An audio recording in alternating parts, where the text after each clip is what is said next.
Welcome to the Hyperkinetic Dawn of War Double Elimination Seeded Random Race Tournament. I am Memige. I'll be shoutcasting the majority of the matches in this series.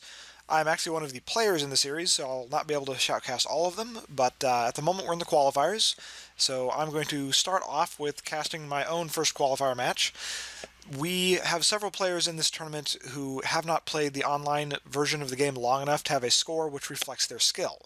So in order to have some mandated practice for all players, as well as to have a normalized ranking for everyone, all players are playing 2 qualifier matches. These matches must be played on the Torrents 4-player match. They must be against a random computer, and they must have a standard AI setting with random starting location. So let's go and get started with my first qualifier. Again, I've already played this, so I will be mostly explaining to you what I'm thinking as I'm going through it. I have rolled the Eldar, the Samhain Eldar to be specific, and I'm going up against the Taun Tau at the moment. I'm not particularly good with the Eldar, but I know a couple tricks with them, so I'm getting started here. Let's see, building some Guardian squad to get started with my requisition points. Getting an aspect portal up and running here. See, the Tau are going for their barracks. Pretty standard thing for the standard AI to do. Let's see. Getting another bone singer going to hopefully get a listening post up and running as quick as I can while I'm building a plasma generator with my other guy. Now over here, I've started researching the Dark Reaper aspects. This is due to the facet that early on, the Dark Reapers are very deadly with the Eldar. Many players in competition would consider them overpowered, but as long as they're there, I'm going to make use out of them. So there's a little thing here that the Tower are doing that I did not expect, a bit of a gamut on their part. Their first squads are cloaked, they're infiltrated. They have actually foregone grabbing any strategic points and opted to just send their units to come harass me. This is not something I was expecting and flustered me a little bit here. Partly because I am so bad at the Eldar that at this point I was not remembering how to get detection with them early on. So I'm kind of momentarily panicking and not really paying attention to what's going on while I'm trying to figure out what I'm doing. You see I'm pulling those guys back. I've got my Dark Reapers done, but they're not going to do me much good at the moment. So around this point, I've realized that it is actually the Warlock that provides detection, so I'm going to be canceling my other troops there and getting this order fixed to get my Warlock out sooner. But I've got my LP2 researched as well, or upgraded rather. But until that Warlock gets done, so I can see those stealth suits, it's not going to do me much good. In the meantime, the enemy's actually gotten some Fire Warriors over here. I had not noticed these guys, and they're going to be picking away at my people without me even realizing what's going on, which is unfortunate for me. But on the other hand, the Tau have sent over a squad of Crude Carnivores. These are good melee guys, and they're going to get mixed into my troops and stop them from being able to do much good. My Dark Reapers can hold their own in close combat, but they're much more effective in range combat, so I really needed to pull them back if I was going to make the best use out of them here. And I've kind of realized I need to pull them out here, but in between the firepower from the Fire Warriors and the Crutes, I'm actually, unfortunately, going to be losing this squad of Dark Reapers, which is absolutely devastating for me at this point in the game. They are an expensive squad, and you really don't want to lose them. At this point, I've still not actually realized those Fire Warriors are over there. I've kind of been rather incompetent in my attempts to get rid of these Crude Carnivores.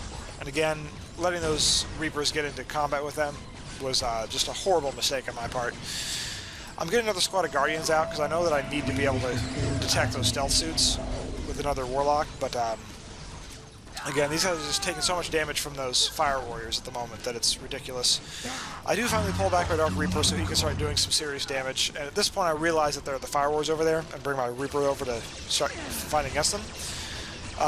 And these Guardian squad did buy me enough time that getting that second Reaper has allowed me to get enough base damage down that I'm going to get on top of these Fire Warriors.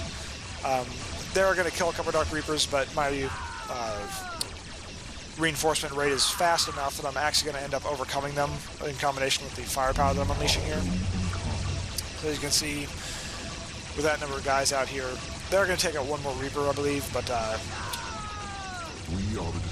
the amount of damage I'm laying out is just too much for them to deal with, so not too worried in this situation. That said, if this was a multiplayer game, this would be GG for me.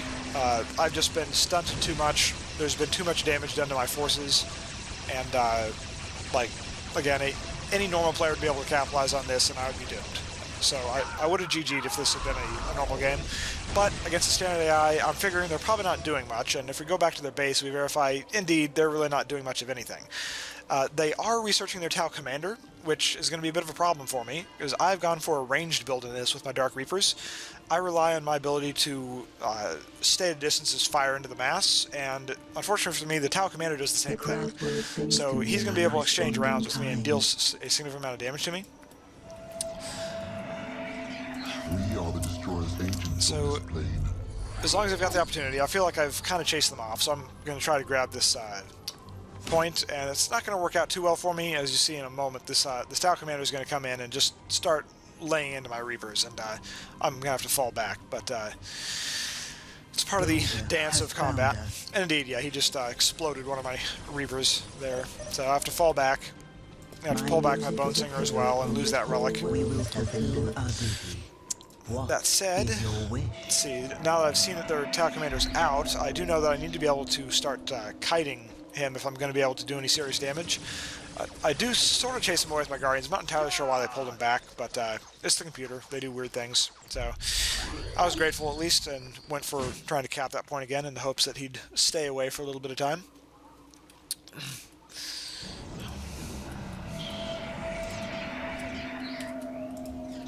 So I've started researching my fleet of foot, and again, that is because I know that there are commanders out there, and I'm going to be able to kite him. Fleet of foot will allow my troops to move fast enough that I can get into range, fire at him, and then pull back if he starts to become too much of a threat.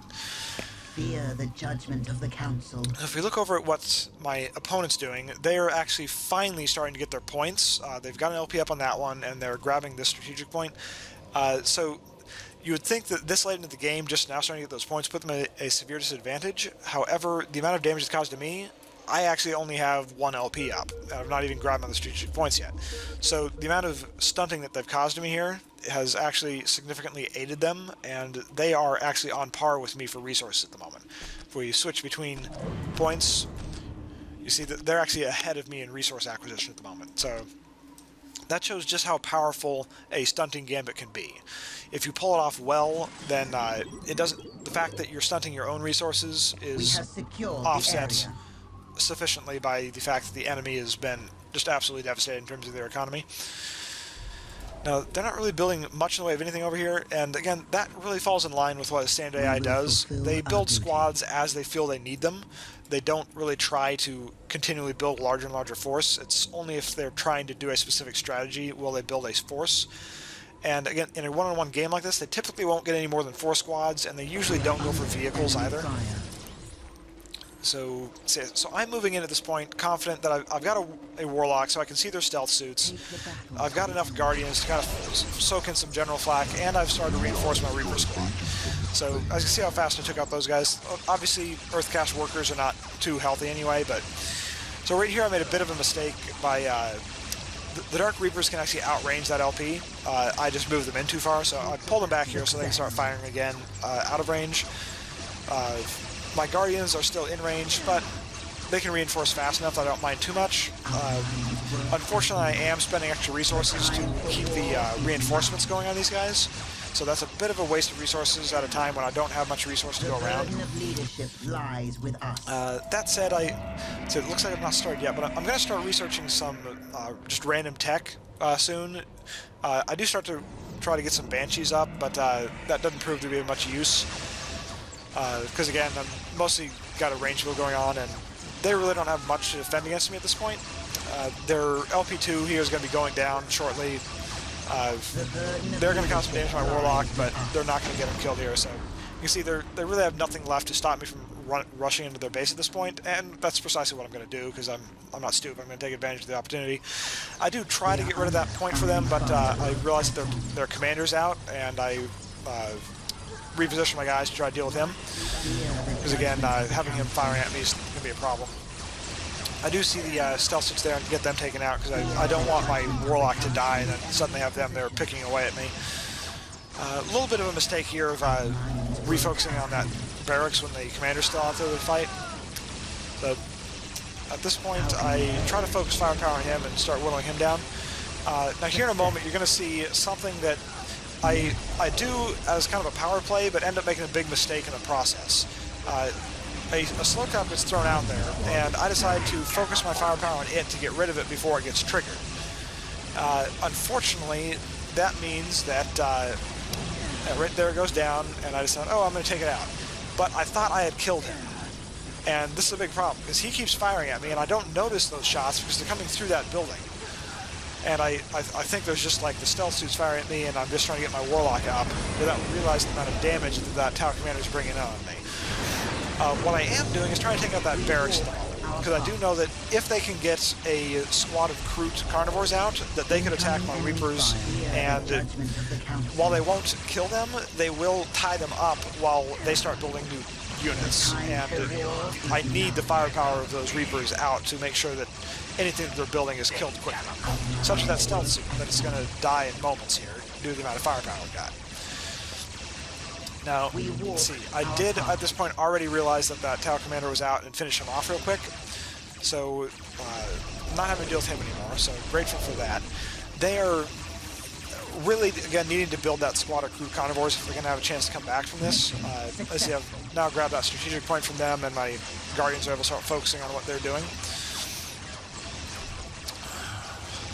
And again, kind of par for the course for the standard AI. They're really not doing much. They are now trying to build out town commander, but their barracks is almost down to half health already. So it's going to take a bit of a distraction or a miracle for them to get him out at this point. So they've got a second squad of warriors coming in to help support. Again, things are just not looking good for the town at this point. They're building another stealth suit, and that's going to distract my Reapers momentarily, but not anything significant. Again, you can see just from the comparison of how fast that commander's building versus how fast the building's falling, that this is not going to go well for them. Again, another stealth suit distracts my Reapers temporarily, and I've got a couple Reapers that have gotten distracted shooting at the main building, but it's not going to matter. The building is destroyed, their commander did not get out. They have nothing left that's going to be able to fight back against this force. So I'm going to go ahead and GG on their behalf. They put up a good fight, gave me a scare early on, and to be fair, they did significantly lower the score that I would have gotten in this match. So a bit of an embarrassment, honestly, in my first match to have had that strong of a fight against a standard AI.